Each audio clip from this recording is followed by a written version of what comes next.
नागरिकों के लिए सर, जिस तरीके से फैसला आया है, सुप्रीम कोर्ट ने कहा है कि जो 370 हटाया गया वो वैध था। आपकी क्या पहली प्रतिक्रिया क्या है सुप्रीम कोर्ट के फैसले पर सर? मेरी पहली प्रतिक्रिया तो ये है कि सुप्रीम कोर्ट ने बहुत बारीकी से हर एक विषय को देखा है। जो मैंने सुना चीफ जस्टिस जो पढ़ रहे थे, उसमें एक एक क्लॉज, एक एक सब क्लॉज को उन्होंने देखा है और सब परिस्थितियां देखते हुए उन्होंने एक नतीजे पर पहुंचे हैं। मैं उसका स्वागत करता हूं, क्योंकि बहुत दिनों से ये बात हवा में थी, तो अब कम से कम स्पष्ट हो गया है कि जो हुआ वो वैध था। राजनीतिक रूप से चाहे कोई समझे कि नहीं होना चाहिए था, वो बात और है, लेकिन लीगल दृष्टिकोण से, न्यायिक दृष्टिकोण से वो वैध है। एक तो बात ही हो गई। दूसरी दो बातें बड़ी अच्छी सुप्रीम कोर्ट ने कही। मैं तो चंद्रचूड़ जी को, सुप्रीम कोर्ट को बधाई देता हूं।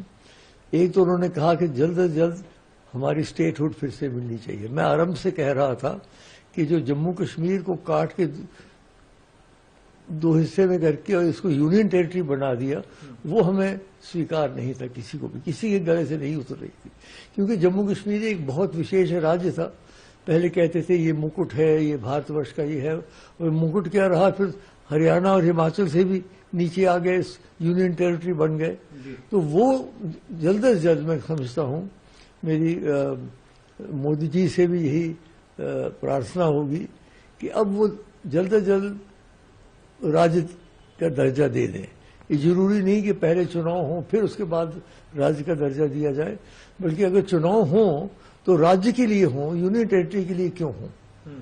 तो दूसरी बात ये बनती है कि भाई इन्होंने ये कहा, और फिर उन्होंने ये कहा कि चुनाव हो जाने चाहिए सितंबर 2004 के। वो भी बहुत अच्छी बात है, क्योंकि बड़ी देर से चुनाव नहीं हुए हैं और कुछ से लगता था कि ये लोग कुछ इसको आगे चलाने की कोशिश की जा रही थी। तो ठीक है, अगले साल तक उन्होंने कार्य दे दिया, समय दे दिया है।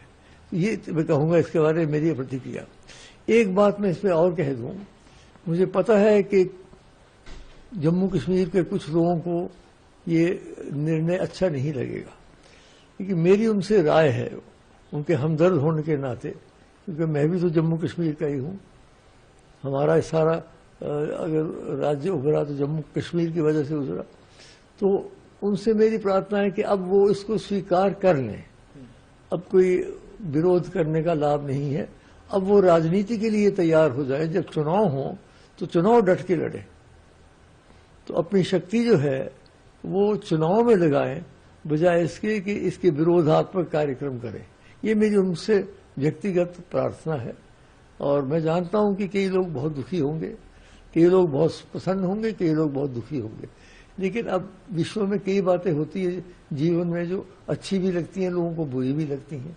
तो इसको अब स्वीकार कर लेना चाहिए सबको अच्छे हृदय